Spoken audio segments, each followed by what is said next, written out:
తెచ్చిపెట్టుకున్న శాపం. బేతాళ కథ. విసుగు చెందని విక్రమార్కుడు చెట్టు వద్దకు తిరిగి వెళ్ళి చెట్టుపై నుంచి శవాన్ని దించి భుజాన వేసుకుని ఎప్పటిలాగే మౌనంగా శ్మశానం కేసి నడవసాగాడు. అప్పుడు శవంలోని బేతాళుడు, రాజా, నీవు పడే ప్రయాస చూడగా శాపగ్రస్తుడివా అనిపిస్తోంది. అయితే నీవు మామూలు శాపగ్రస్తుల్లాగా కాకుండా మత్స్యరాజ కుమార్తె అయిన ముక్తామయిలాగా శాపాన్ని తెచ్చిపెట్టుకున్నవాడిలాగా కనిపిస్తున్నావు. శ్రమ తెలియకుండా ఉండగలందులకు నీకు ఆ రాకుమారి ముక్తామయి వృత్తాంతం చెబుతాను విను అంటూ ఈ విధంగా చెప్పసాగాడు. మత్స్యలోకపు రాజకూతురు ముక్తామయి. ఆమె సాటిలేని సౌందర్యవతి. ఆమె సౌందర్యానికి వివసుడై ఫణిముఖుడనే నాగుడామెను పెళ్లాడగోరాడు. అయితే అతను బొత్తిగా వికారమైన రూపం కలవాడు కావటం చేత ముక్తామయి అతన్ని చూడటానికే అసహ్యపడింది. మా పిల్ల నిన్ను చేసుకోవటం అసంభవం, లేనిపోని ఆశలు మాను అని ముక్తామయి తల్లిదండ్రులు ఫణిముఖుడికి స్పష్టంగా చెప్పేశారు. కానీ ఫణిముఖుడి కోరిక తగ్గకపోగా మరింత అయింది. అతను ముక్తామయిని అపహరించుకుపోవటానికి కూడా ప్రయత్నించాడు. ఈ ప్రయత్నం కొనసాగకపోగా బయటపడి జలచరాలన్నిటికీ తెలిసిపోయింది. ఆ తర్వాత ఫణిముఖుడికి మత్స్యలోక ప్రాణులు శాంతి లేకుండా చేశాయి. ఆ బాధపడలేక ఫణిముఖుడు చంపా సరోవరం ద్వారా భూమిపైకి వచ్చి చేరి ఆ సరోవరం పక్కనే ఉన్న ఒక పుట్టలో నివాసం ఏర్పాటు చేసుకున్నాడు. ఫణిముఖుడు మత్స్యలోకాన్ని విడిచి వెళ్ళాక ముక్తామయికి మనసు కుదుటపడింది. అప్పటిదాకా ప్రాణాలు అరచేత పట్టుకుని ఫణిముఖుడు ఎటు నుంచి వచ్చి పడి తనను అపహరించుకుపోతాడో అని భయపడుతూ ఉండిన ముక్తామయి ఇప్పుడు స్వేచ్ఛగా తిరగసాగింది. ఇలా సంచరిస్తూ ఒకనాడామె చంపా సరోవర మార్గాన భూలోకంలోని చంపారణ్యాన్ని చేరుకుంది. ఆమె అది వరకెన్నడూ భూలోకాన్ని చూసి ఉండలేదు. అందుచేత చంపారణ్య దృశ్యాలు ఆమెకు అతి విచిత్రంగానూ వింత సౌందర్యంతో కూడినవిగానూ కనిపించాయి. ముక్తామయి ఈ వింతలను చూడడంలో నిమగ్నురాలై ఉండగా పుట్టలో ఉన్న ఫణిముఖుడు ఆమెను సమీపించి, నా కోసం వచ్చావా? రా, నన్ను పెళ్లాడి ఇక్కడే ఉండిపో అన్నాడు. ఫణిముఖుణ్ణి చూడగానే ముక్తామయి కెవ్వున అరిచి చంపా సరోవరంలోకి దూక యత్నించింది. కానీ ఫణిముఖుడు ఆమెను సరోవరాన్ని సమీపించనీయలేదు. ముక్తామయి ఒక వంక భయంతో వణికిపోతూ ఫణిముఖుడికి చిక్కకుండా పరిగెత్తుతూ ఆర్తనాదాలు చెయ్యసాగింది. ఈ కేకలను ఆ దేశపు యువరాజు జగంధరుడనేవాడు విని పరిగెత్తుకుంటూ వచ్చి అతిలోకి సుందరి అయిన ముక్తామయిని, ఆమెను వెంటాడుతున్న ఫణిముఖుణ్ణి చూశాడు. అతను ఆ ప్రాంతానికి వేట కోసం వచ్చి వన్యమృగాలకు బదులు ఈ ఇద్దరినీ చూశాడు. ముక్తామయి అతని కేసి పరిగెత్తుకుంటూ వచ్చి, ఈ దుర్మార్గుడు నన్ను వెంటబడి తరుముతున్నాడు, వీణ్ణి చంపి నన్ను కాపాడండి అన్నది. అతి సాహసి అయిన జగంధరుడు కత్తి దూసి ఫణిముఖుడిపై కలేపడి అతని తలపై బలంగా ఒక్క దెబ్బ కొట్టాడు. ఈ అవకాశం చూసుకుని ముక్తామయి సరోవరంలోకి దూకి తల పైకి పెట్టి జరిగేదంతా చూస్తున్నది.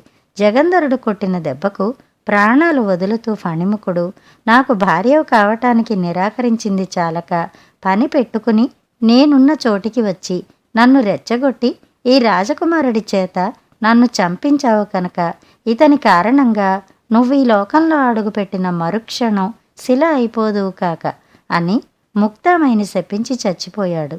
ఈ మాటలను వింటూనే ముక్తామయి సరోవరంలో మునిగి తిన్నగా తన లోకానికి వెళ్ళిపోయింది.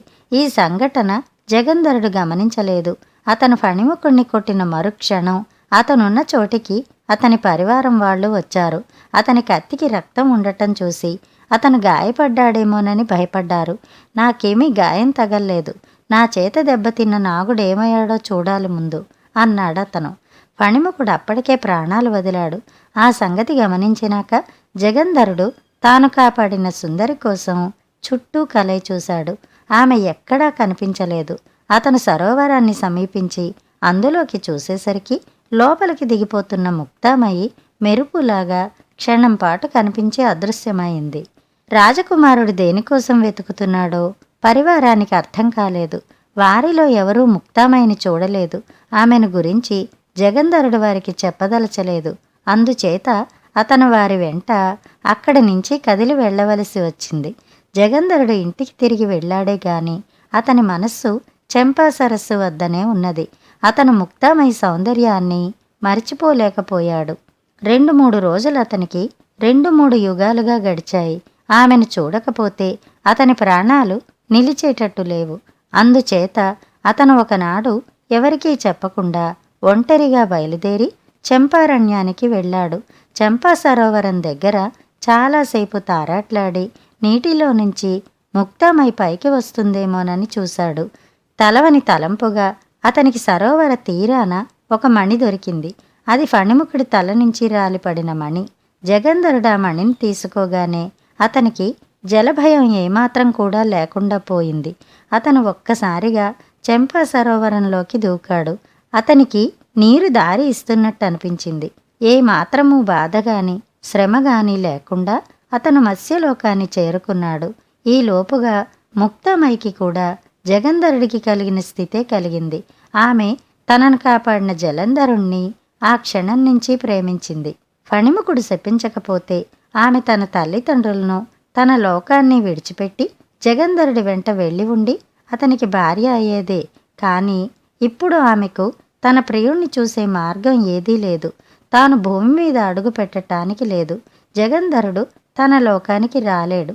అందుచేత ఆమె ఎవరితోనూ ఏమీ చెప్పక తన భగ్న ప్రేమను తన హృదయంలోనే దాచుకుని బాధపడసాగింది. ఈ స్థితిలో ఉన్న ముక్తామయ్యకి ఎవరో మానవుడు తమ లోకానికి వచ్చినట్టు తెలిసింది.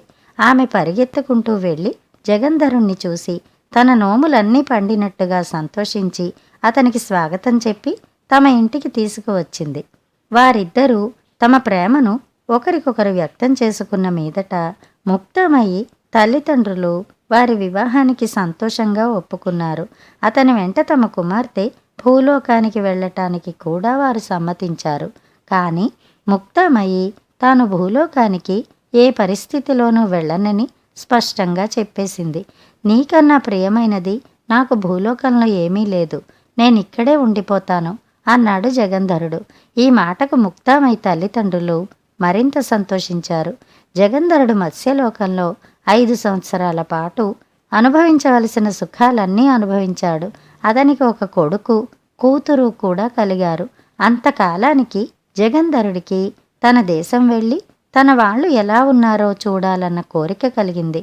అతను తన భార్యతో చెప్పి మణి సహాయంతో చంపా సరస్సు మార్గాన భూలోకానికి చేరుకుని ఇంటికి వచ్చేశాడు.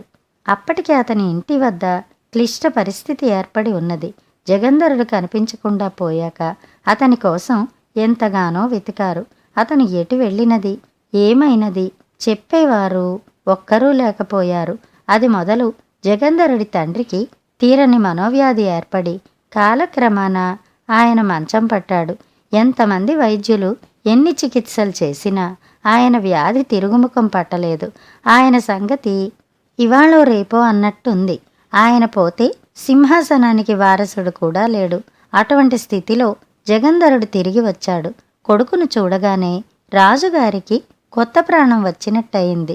జగంధరుడి కథ అంతా విన్నాక రాజు అయిందేదో అయిందని జగంధరుడు తగిన మానవశ్రీని పెళ్లాడి రాజ్యాభిషేకం చేసుకుని రాజ్యపాలన సాగిస్తే ముసలితనంలో తనకు మనశ్శాంతి ఉంటుందని అన్నాడు.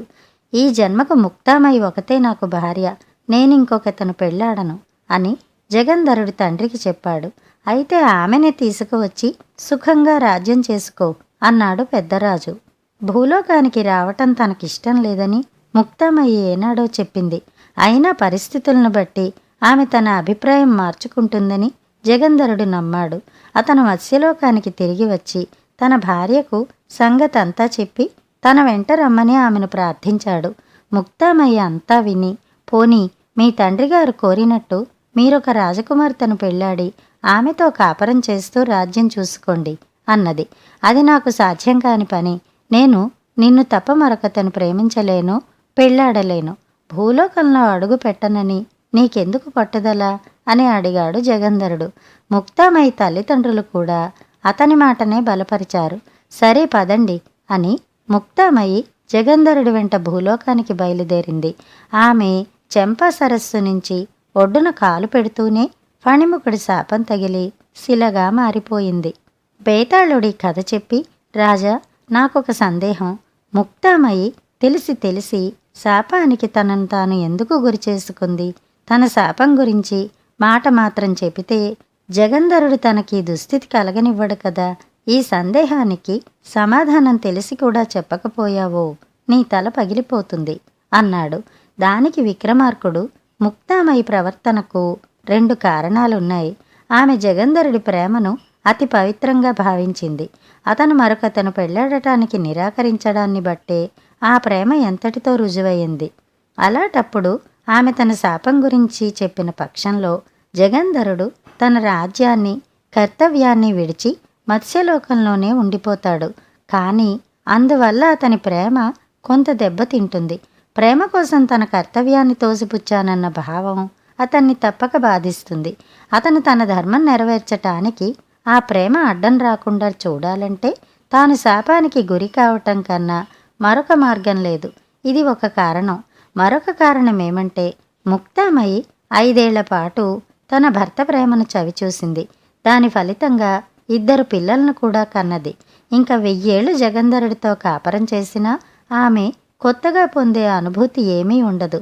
అందుచేత కూడా ఆమె శాపగ్రస్తురాలు కావటానికి సిద్ధపడింది అన్నాడు. రాజుకి ఈ విధంగా మౌనభంగం కలగ్గానే బేతాళుడు శవంతో సహా మాయమై మళ్ళీ చెట్టెక్కాడు. కథ కంచికి, మనం ఇంటికి.